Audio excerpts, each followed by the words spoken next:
acaba de dejar, no nos pusimos de acuerdo, pero parece la entrada perfecta para mí, porque la Argentina floreciente que asombraba al mundo muestra otras cuestiones en lo social que de todas maneras no dejan de ser en muchos aspectos también asombrosamente positivas. Pero antes de empezar yo quiero agradecer, supongo que lo tiene que haber hecho la doctora Gabriela Bolero ayer, lo vuelvo a hacer, agradecer a la facultad, por supuesto, a la persona del señor decano de la Facultad de Derecho, que nos apoya siempre en cualquier actividad que iniciemos, que propongamos, a la Secretaría Académica de la Facultad, a la Secretaría de Ciencia y Técnica, y también tengo que agradecer, porque sería muy injusto si no lo hiciera, a mi ayudante de cátedra Camila Almin, que es una todoterreno extraordinaria. Dicho esto, agradezco también a todos ustedes, la presencia de todos ustedes, y vamos a iniciar con las cuestiones sociales de la generación del 80. He hablado prácticamente de todos los aspectos importantes entre ayer y hoy, y ustedes tendrán entonces en cuenta varios factores. Tendrán en cuenta la filosofía que impregnó permanentemente a este periodo, que es trascendental. Tendrán en cuenta cómo políticamente se organizó. Ayer la doctora Ana María Raggio dio una visión política que tal vez es un pelín negativa, no que yo no la comparta, es tal vez la pata más floja de la generación del 80. Ya vamos a ver las cosas que hay que hacer para llevar a la Argentina a un estadio de modernidad cívico y política. Acabamos de ver tal vez el pivote, el crecimiento económico, una Argentina que parecía no tener límites. Estamos en el año 1910-1915 y Argentina es una de las 10 potencias del mundo. Y uno lo piensa algunas veces, más de una vez, yo me sorprendo misma pensando qué tan mal hicimos las cosas para que en 100 años no seamos la 10ª potencia del mundo y estemos realmente muy lejos. Pero es una Argentina de la que se pueden esperar finalmente que cumpla los milagros con las que vino, la promesa de milagros con la que vino al mundo. Porque de Argentina todo el mundo esperó desde sus orígenes, desde su inicio, que fuese la tierra prometida. Y ahora, cuando inicia la década de 1880, parece que estamos arrimándonos a cumplir las promesas. ¿Qué pasaba con los argentinos de 1880? Y acá vamos a empezar, yo les voy a hablar bastante de números, pero vamos a empezar por analizar la población. Algo nos estuvo diciendo ya el doctor Abraham, el licenciado Abraham, él lo corrige, parece, ¿cómo eran los personajes estos de Chespirito? Dígame, licenciado. A ver, lo que tenemos es una población extraordinaria que crece muchísimo. Y fíjense, el primer censo de Argentina, de la Argentina independiente, ¿no? O sea, propiamente de la nación argentina. La hace Sarmiento, que por supuesto sabe que tiene que partir de saber cómo estamos conformados para lograr una estrategia de Estado. Y empieza por hacer un censo que tiene muchas falencias, por supuesto. No se censa la población indígena, la población india no se censa.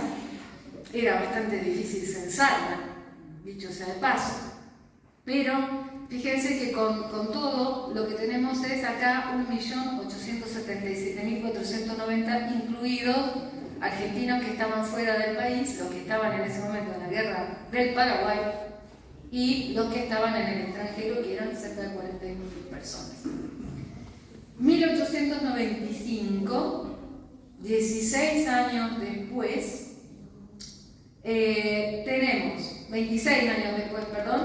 tenemos 4.044.900 habitantes, 128% de crecimiento.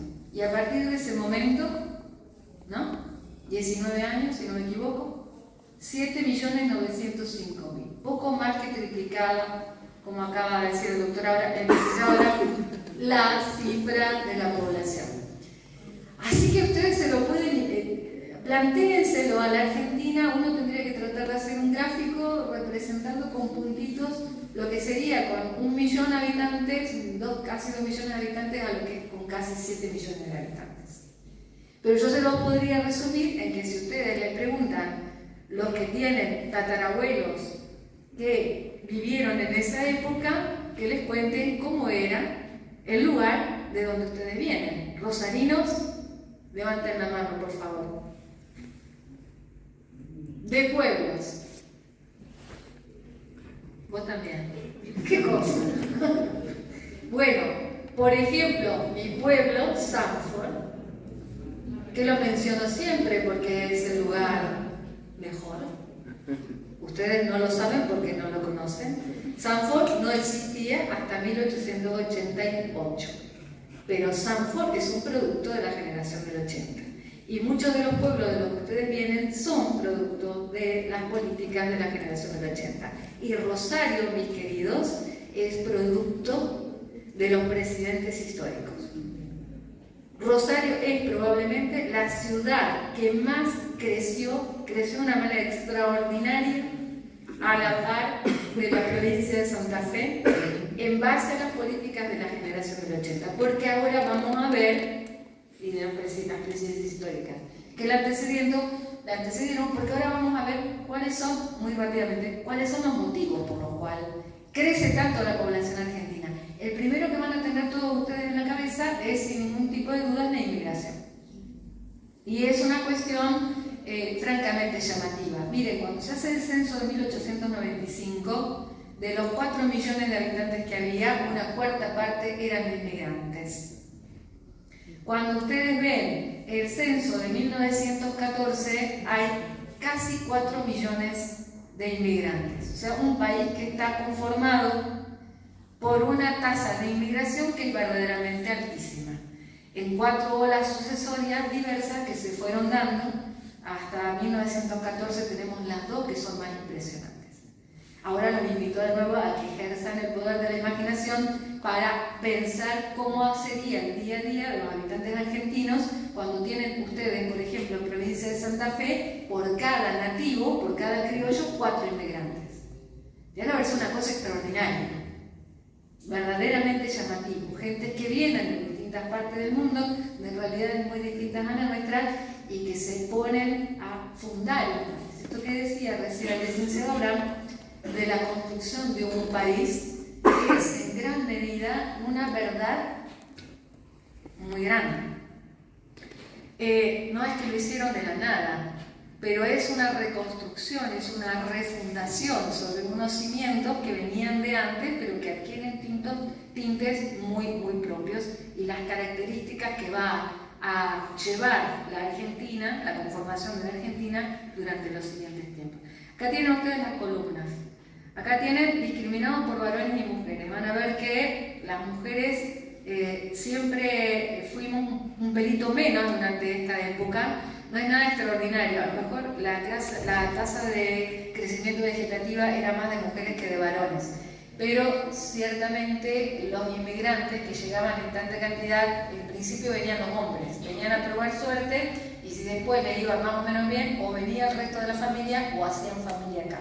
Y luego, obviamente, como hay tasas de mortalidad acentuadas en la época que afectan a los varones nada más, en la época propiamente dicha no, que son las guerras, también están las tasas de mortandad que afectaron a las mujeres en todos los países que no estaban desarrollados, como por ejemplo el de altísimo número de mujeres que morían al momento de parir, que al día de hoy sigue siendo uno de los índices por los cuales se mide el desarrollo humano, donde las mujeres se mueren cuando tienen hijos. Ahí es donde hay obviamente menor cantidad de desarrollo.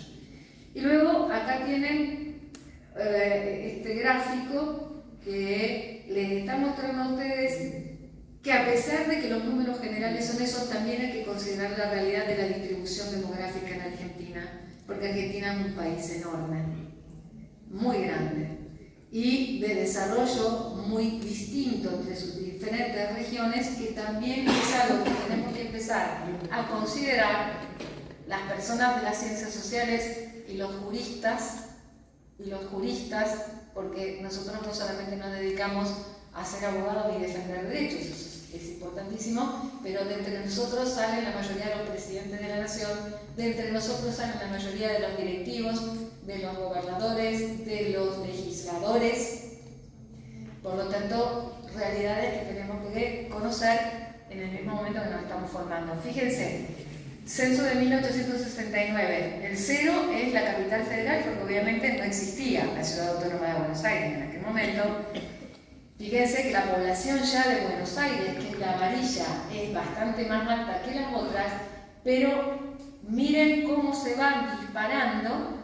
Yo puse acá como ejemplo la provincia de Buenos Aires, la provincia de Santa Fe y la provincia de Salta. Fíjense cómo se disparan la Ciudad Autónoma de Buenos Aires, la provincia de Buenos Aires y en alguna medida la provincia de Santa Fe, y cómo las provincias que habían sido las verdaderas fundadoras de Argentina, las provincias del norte, quedan más o menos estáticas. La población de Salta prácticamente no se incrementa. Con lo cual, cuando nosotros estudiamos esta época, el periodo refundacional del país, estamos viendo también cómo desde la distribución demográfica hay algunas zonas que son las que crecen. Este crecimiento extraordinario se da en una parcialidad del país, pero no en la totalidad del país.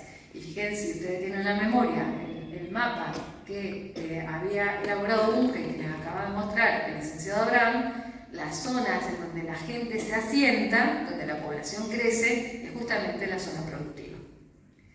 ¿Por qué crece la población, además de la inmigración? Acá tenemos una imagen que a mí particularmente me encanta. La gente que va a nuestras zonas de la pampa fértil productiva y se instala a trabajar. Y acá tenemos esta imagen, tiene que ser forzosamente posterior al año 1905, cuando se crea el Hotel Inmigrantes. El Hotel Inmigrantes tiene su puntapié inicial en el Hotel de Inmigración, que es de Nicolás Avellaneda, pero el edificio se empieza a funcionar a partir del año 1905. Si van a Buenos Aires, parece que estamos haciendo guía turística, pero hay muchas cosas que efectivamente, como fue el centro de un país con una sola puerta, Buenos Aires, y sigue siendo, vamos a tener que, si van a Buenos Aires, vayan al Hotel Inmigrante, que funciona como museo y que les va a ilustrar de alguna manera, con más humanismo, este fenómeno de llegar de países extraños a un lugar completamente desconocido, sin tener idea bien de qué era lo que iba a pasar en la gran mayoría de los casos. Esta imagen que les traje es una de la campaña del desierto. El reparto de tierras, esas señoras inundadas están ahí en el medio de las ventarrascas del desierto al momento en que se distribuyen las tierras conquistadas, tomadas de los indios de la Patagonia a través de la ley de predios. Esta es la otra cara de la realidad, porque los que estudiamos historia y estudiamos ciencias sociales vamos a tener que generalmente siempre hay dos realidades. Esta es una. ¿Era necesario el territorio para fundar la Argentina moderna y productiva? Sí. Y lo tenían muy claro y fueron a por ello. Hay siempre un vencido en toda guerra de conquista y fueron, obviamente, las poblaciones originales. Bien, antes de pasar a los progresos de la época, dos o tres cuestiones sobre lo que vamos a hablar. No solamente es que vinieron los inmigrantes, eso es lo que quería decir. También la población argentina adquiere las características que venían adquiriendo por lo menos casi todas las naciones occidentales y muchas de las orientales también, de modernidad, de usos modernos que significaban que la gente se muriera menos cuando nacía y se muriera menos de joven. Hay una serie de descubrimientos que están desde la última mitad del siglo XIX, que a nosotros las tenemos tan incorporadas hoy en día que no nos llaman la atención, pero que en esa época eran una novedad. Y era una novedad que cambiaba mucho la forma de vida, pero la cambiaba de una manera tan esencial que los descubrimientos de la segunda mitad del siglo XIX hicieron que viviéramos muchos años. ¿Qué es lo que nosotros tenemos de extraordinario hoy? Por ejemplo, la incorporación de la tecnología Android, ¿no? Del reloj, de los teléfonos analógicos al Android con el que ustedes nacieron, pero somos un poquito más grandes, lo tenemos bastante claro. Es una tecnología que cambia muchísimo la forma en la que nos relacionamos, pero que no nos agrega cantidad de vida.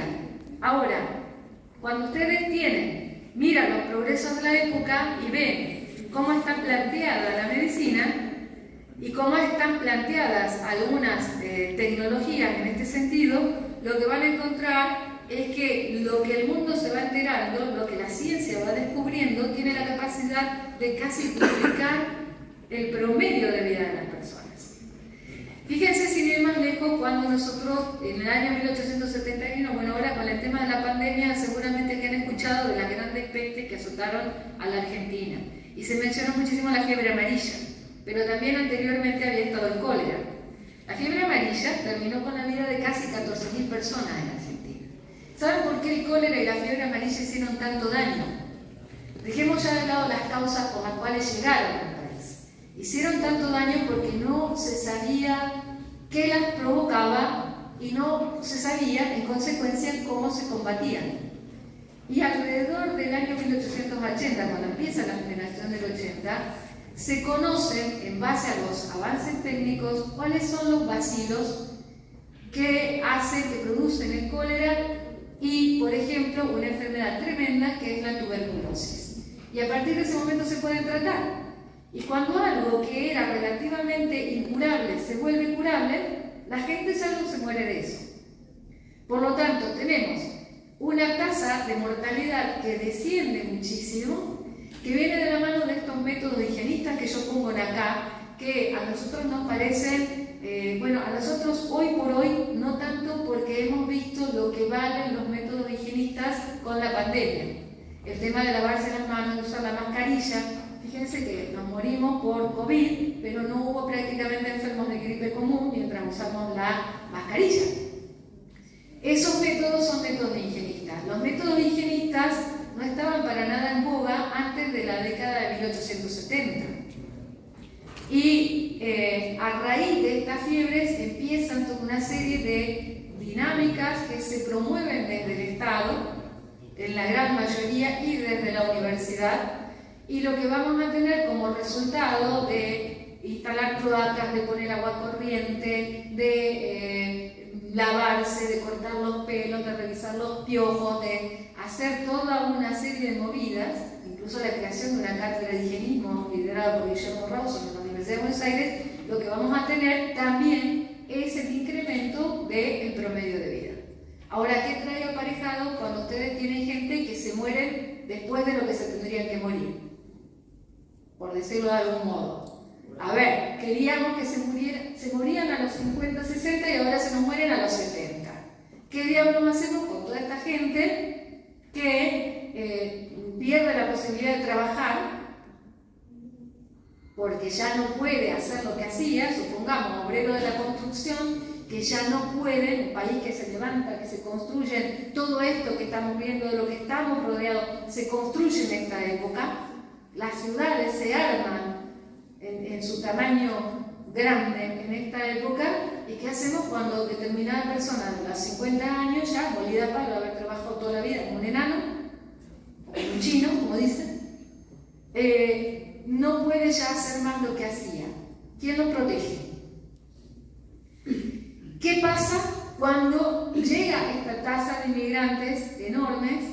Bueno, acá esta foto es fabulosa porque en esa época empezamos a saber que el sol incrementa la vitamina D y fortalece los huesos. Así que ponían a los chicos de la reposera a tomar baño del sol, ¿no? Es una cosa fantástica. A mí nunca me pasó así. Lo hubiera agradecido bastante. Igual, de ahí vienen los recreos, ¿no? Y de la época de la escuela de recreo. De educación vamos a poder hablar muy poco, pero algo vamos a decir. Bien. Voy a decir otra cosa en relación a las invenciones científicas que por ahí nos facilitan comprender. El mundo cambia en esta época. Cambia tanto todo que los que habían vivido en la década del 70, 60 no hubieran podido reconocer el mundo de los años 90. Se inventa el motor, o sea, el automóvil, que es algo que para nosotros es tan común y tan necesario que cuando no tenemos el auto, parece que nos descomponemos. No existía antes de 1876 y que se inventa el motor a combustión. La energía eléctrica, la lámpara de filamento. Imagínense que si esto hubiera pasado, el edificio probablemente ya estaba, pero si nosotros hubiéramos estado dando esta charla en 1870, estaríamos en este momento con candiles. Porque la lámpara de filamento y la energía alterna son posteriores. Y cambian hasta tal punto la vida de las personas. El teléfono, 1871, 1872, la posibilidad de levantar un aparatito y hablar con alguien que estaba remotamente lejos, algo que no existía. ¿Qué es lo que tenía más a la mano? El telégrafo, que tampoco es muy anterior, el telégrafo es de mediados del siglo XIX. Y antes de eso, queridos míos, la posta, el caballo y el chasqui a tratar de llevar las noticias y solo Dios sabe cuándo iban a llegar.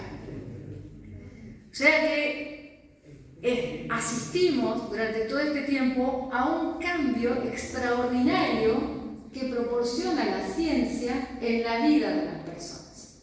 Si ustedes aunan todos estos elementos, aunan mayor cantidad de población, aunan calidad de vida, por lo menos cantidad de vida, aunan crecimiento económico, aunan el desarrollo de las industrias primarias y las industrias secundarias,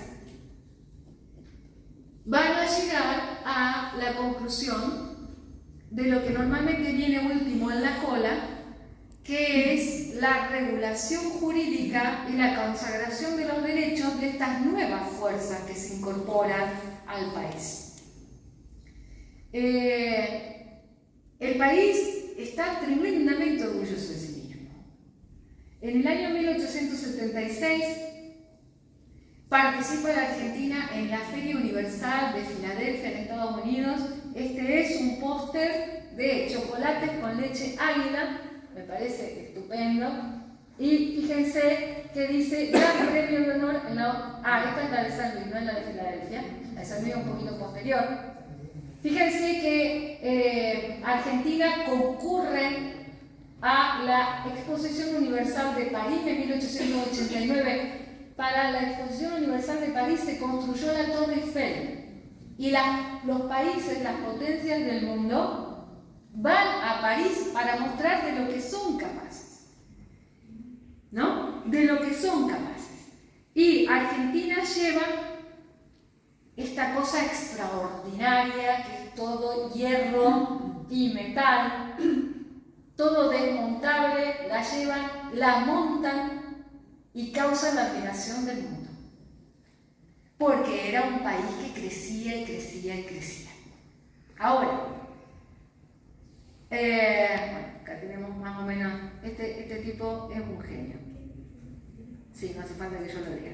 Ahora vamos a qué viene a la par de todo este crecimiento y todas estas cuestiones. Primera cosa, una de las razones por las cuales Argentina crece tanto y una de las causales de las épocas que van a suceder a la generación del 80 provienen de las políticas educativas. No nos vamos a detener en eso, pero desde los presidentes históricos, sobre todo desde, por supuesto, la presidencia de Sarmiento, pero no vamos a desmerecer ni mucho menos la obra de Nicolás Avellaneda, Argentina fue un país que fue invirtiendo muchísimo en educación y que se fue alfabetizando. En el censo de 1869, Argentina tenía un 20% de la población que sabía leer y escribir. 20% de la población. En 1914, el último censo de esta época, había un 52% de población alfabetizada. Obviamente que cuando ustedes están hablando de gente a la que le dan la capacidad de comprender a través de la lectura, a la que le dan erudición, a la que le dan instrucción, están fomentando que las ideas surjan. Si ustedes juntan las puntas de la inmigración europea, de muchos inmigrantes que venían con ideas que habían aprendido en Europa, donde ya la revolución industrial había dado lugar a las luchas sociales desde bastante tiempo atrás, y la juntan con la movilidad social que propone la educación laica, obligatoria y gratuita, lo que van a encontrar es que la sociedad argentina forzosamente tenía que ser un semillero de ideas de reivindicación social, de los más variados órdenes, de los órdenes que ustedes busquen. Y acá van a encontrar desde los que luchan por las reivindicaciones obreras, las primeras sociedades de tipo sindical, las van a encontrar en los antecedentes de las sociedades de socorro mutuo. Después van a tener la sociedad tipográfica, que se una por primera vez, todo a partir más o menos de 1850. Y a medida que se van proponiendo el desarrollo de la industria y a medida que se va proponiendo el desarrollo económico, las nuevas agrupaciones que al llegar más o menos a la primera década del siglo XX, las tenemos en un número aproximadamente entre 17, 18 sociedades sindicales. Pero además tenemos muchas otras luchas. Además tenemos también las luchas por el civismo, que va a encarar sin ningún tipo de dudas esa naciente unión cívica en el año 1889, que se va a transformar, hace unos 2 días fue el aniversario, en el año 1891 en la Unión Cívica Radical, que antes de llegar, que se conforma como partido a nivel nacional, y antes de llegar a la presidencia de la Nación en 1916, va a tener 25 años de lucha por la consagración de la libertad de sufragio y la pureza del sufragio. 25 años. Y van a ser luchas activas, muchas veces revoluciones armadas. ¿A quiénes más vamos a tener también? A la par, vamos a tener a los movimientos sufragistas femeninos. Miren, les voy a mostrar una que, bueno, esto acá lo traje yo como para que a través de la moda vayan viendo ustedes cómo las mujeres de alguna manera se van liberando. Estos son los trajes de 1890, se ven muy chiquitos acá. El uso de trajes completamente ajustados y unos almohadones que no te dejaban ni respirar y mucho menos moverte. Y la subsiguiente evolución de la moda a trajes cada vez más sueltos y cada vez un poquitito más cortos, como para no tener terror al caminar de embarrarle los bordes, hasta los trajes un poco más cortos que en este caso luce una amiga del doctor Vila, que es la doctora Julieta Lanteri. La primera vez que una mujer votó en la República Argentina y que hizo toda una movida extraordinaria, ganó su derecho judicialmente para que la dejaran votar. Y creo que cuando entró le dijeron, ¿qué tal señor? Bueno, es una señora, con lo que hay que tener bien puesto para ser señora. Un segundito y ya vamos.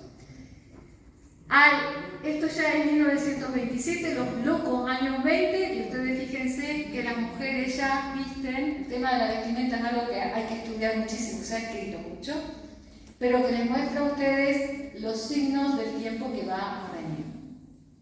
Esto es para los muchachos, para que no se sientan nerviosos. Ya los quiero ver a ustedes con unas bombachitas monas así como están. Bien. Todo orden de luchas, y luchas que muchas veces llegan de la mano, la mayoría de las veces, con una represión muy grande. Para ir terminando, porque ya se vence el tiempo y no quiero aburrir, vamos a tener, y en esto también estaba para engancharlo ayer con lo que había dicho la doctora Raggio y el doctor Bayón. La inmigración no es un producto de la casualidad, no es espontánea, la inmigración se quiso. Cuando Alberti dijo que gobernar es poblar, en ese momento estaba muy influenciando a el primer presidente constitucional que tuvo Argentina, que es Justo José de Urquiza. Y de la primera ley de inmigración es de Urquiza, y las primeras colonias son de la época de Urquiza. Van empresarios argentinos, porque lo ven como negocio, porque era un negocio, van empresarios argentinos a Europa y traen contingentes. Esperanza, que seguramente ustedes conocen, Esperanza, es una colonia de inmigrantes. Esperanza se funda justamente para traer inmigrantes suizos. Y se instalan ahí, y prosperan a partir de ahí. O sea, la inmigración es un fenómeno espontáneo. La trae, la quiere, y luego la tienen que regular. Y luego pasa, y lo van a ver claro, incluso si leen algunos políticos del primer orden, de la casta política de aquel momento, como Miguel Cané, el autor de Juvenilia, van a ver que Miguel Cané sabe que la inmigración es un mal necesario, pero le duele.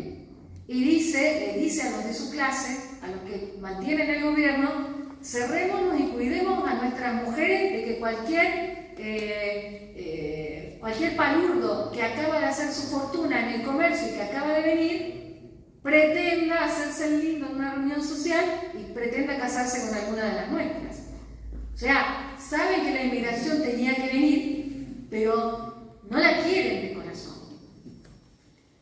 Ahora, esto redunda en que muchas de estas manifestaciones por alcanzar derechos, porque el mundo jurídico, el sistema republicano de gobierno, sea verdaderamente representativo y sancione los derechos, estamos hablando de cosas que te ponen los pelos de punta, pero que la jornada no llegue a ser de 14 horas, que hay una ley que diga que no se puede trabajar más de 8.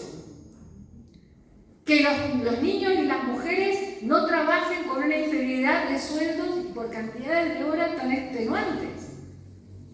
Cosas mínimas. El descanso dominical. Cosas mínimas. Estoy hablando.